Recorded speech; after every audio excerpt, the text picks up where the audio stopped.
Classification of polymers. स्रोत के आधार पर वर्गीकरण। स्रोत के आधार पर बहुलक प्रमुख रूप से दो प्रकार के होते हैं, प्राकृतिक और संश्लेषित। प्राकृतिक बहुलक अर्थात नेचुरल पॉलीमर्स, जो बहुलक प्रकृति में वनस्पति तथा जीव कोशिकाओं से बनते हैं, उन्हें प्राकृतिक बहुलक कहा जाता है। स्टार्च, सेल्यूलोज तथा अन्य पॉलीसैकेराइड्स, प्रोटीन, न्यूक्लिक एसिड तथा प्राकृतिक रबड़ आदि प्रकृति के बहुलक हैं, अर्थात इन्हें नेचुरल पॉलीमर्स यानी प्राकृतिक बहुलक कहा जाता है। इनमें से कुछ का अध्ययन हम पिछली कक्षाओं में भी कर चुके हैं और अब इनका डिटेल में हम अध्ययन यहाँ पर करेंगे। स्टार्च ग्लूकोज का बहुलक है। सैकड़ों की तादाद में ग्लूकोज के अणु परस्पर जुड़कर स्टार्च के बहुलक अणुओं का निर्माण करते हैं। सेल्यूलोज भी प्राकृतिक ग्लूकोज का ही एक बहुलक है। ये दोनों ही बहुलक हरे रंग के होते हैं, जो कि पेड़ पौधों के प्रकाश संश्लेषण की क्रिया के द्वारा बनते हैं। अमीनो एसिड्स अम्लों के बहुलक हैं, जिनमें 20 से 1000 अमीनो एसिड्स बेहद व्यवस्थित रूप से जुड़े रहते हैं। इनके अतिरिक्त एक अन्य महत्वपूर्ण प्राकृतिक बहुलक रबड़ आइसोप्रोपीन इकाइयों का बहुलक होता है। 2-methyl-1,3-ब्यूटाडाइन, जिसे सामान्य रूप से आइसोप्रोपीन के नाम से जानते हैं। संश्लेषित बहुलक। सिंथेटिक पॉलीमर्स, मनुष्य द्वारा बनाए गए बहुलकों को हम संश्लेषित अर्थात सिंथेसाइज्ड पॉलीमर्स कहते हैं। अधिकांश संश्लेषित बहुलक कार्बनिक अणुओं के लंबी श्रृंखलाओं के रूप में होते हैं, जिसमें हजारों एकल इकाइयाँ होती है। सामान्य संश्लेषित बहुलक polythene, polystyrene, polyvinyl chloride PVC, polyvinyl chloride, bakelite, nylon, dacron आदि होते हैं। संश्लेषण के आधार पर या संगठन के आधार पर हम इन्हें वर्गीकृत कर सकते हैं। संगठक इकाइयों की प्रकृति के आधार पर बहुलकों को दो भागों में विभाजित किया जा सकता है, होमोपॉलीमर्स और हेट्रोपॉलीमर्स। होमोपॉलीमर्स अर्थात समबहुलक इस प्रकार के बहुलकों में समस्त इकाइयाँ एक जैसी होती हैं, जैसे पॉलीथीन, पॉलीआइसोप्रोपीन, पॉलीस्टाइरीन मीन्स एथीन की बहुत सारी यूनिट्स, आइसोप्रोपीन की बहुत सारी यूनिट्स, स्टाइरीन की बहुत सारी यूनिट मिलकर होमोपॉलीमर्स बनाते हैं।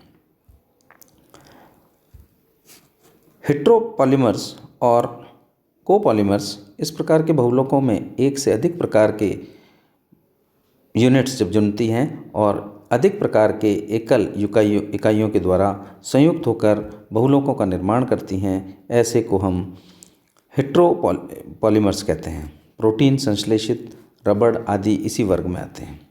बहुलकों की संरचना के आधार पर वर्गीकरण। बहुलक अणुओं की संरचना के आधार पर भी पॉलीमर्स का क्लासिफिकेशन किया जा सकता है। पहला, लीनियर पॉलीमर्स यानी रेखिक पॉलीमर्स। इस प्रकार के बहुलकों में कई एकल अणु एक सीधी श्रृंखला में जुड़कर जो पॉलीमर बनाते हैं, उन्हें हम लीनियर पॉलीमर कहते हैं। ये उच्च गलनांक वाले होते हैं, उच्च टेंसाइल होते हैं, मीन्स टेंसाइल स्ट्रेंथ इनकी ज़्यादा होती है, तथा उच्च घनत्व वाले होते हैं, डेंसिटी भी इनकी ज़्यादा होती है, क्योंकि ये एक सिस्टमेटिक रूप से क्रमबद्ध तरीके से एक व्यवस्था में जुड़े होते हैं। उदाहरण के लिए हाई डेंसिटी वाला पॉलीथीन। यदि हम दूसरे की बात करें तो वह होता है ब्रांच्ड चेन पॉलीमर्स यानी शाखित श्रृंखला युक्त बहुलक। जब बहुलक की प्रमुख वलय के रूप में इधर उधर श्रृंखलाएं निकल रही हों तो वे इस श्रेणी में आते हैं। इनकी पैकिंग व्यवस्था नहीं होती है तथा ये कम घनत्व वाले होते हैं तथा इनके मेल्टिंग पॉइंट भी कम होते हैं। उदाहरण के रूप में कम घनत्व वाला पॉलीथीन। क्रॉस लिंक्ड और नेटवर्क पॉलीमर्स यानी क्रॉस बंधित या जाल युक्त बहुलक। जब बहुलक अणुओं में कई श्रृंखलाएं परस्पर क्रॉस बंधों के रूप में जाल सा बना लेती है, ऐसे बहुलक को इसी श्रेणी के अंतर्गत रखा जाता है। ये कठोर होते हैं, मजबूत होते हैं, टेंसाइल होते हैं, भंगुर होते हैं, टेंसाइल नहीं होते हैं, ये भंगुर होते हैं, ब्रिटल होते हैं। प्रकृति के होने की वजह से इनका उदाहरण है बेकेलाइट। अगला प्रकार है इसका संश्लेषण के आधार पर ही हम वर्गीकरण करें इनका, तो बहुलीकरण की जो प्रक्रिया होती है वो दो प्रकार की होती है। अतः संश्लेषण के आधार पर बहुलक भी प्रमुख रूप से दो प्रकार के होते हैं। ये होते हैं एडिशन पॉलीमर्स,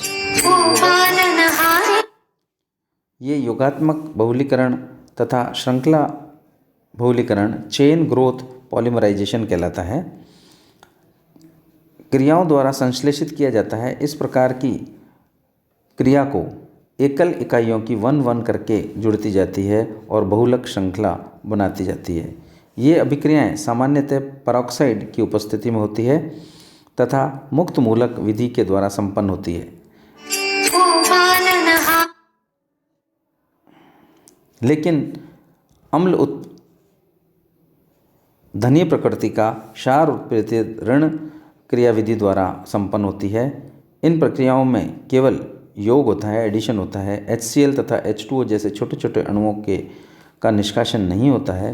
अतः इस प्रकार के बहुलकों का मूलानुपाती सूत्र एकल के मूलानुपाती सूत्र के समान होता है। इस प्रकार की अभिक्रियाएं असंतृप्त यानी अनसैचुरेटेड यौगिकों द्वारा बनाई जाती है, जिसमें द्विबंध टूटता जाता है और एकल बंध के रूप में वो योग होता जाता है।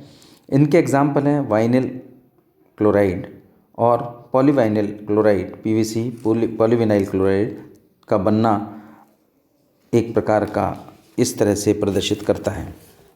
पेरोक्साइड की उपस्थिति के कारण अभिक्रिया मुक्त रूप से विधि के रूप में संपन्न होती है। PVC का उपयोग ग्रामोफोन रिकॉर्ड, PVC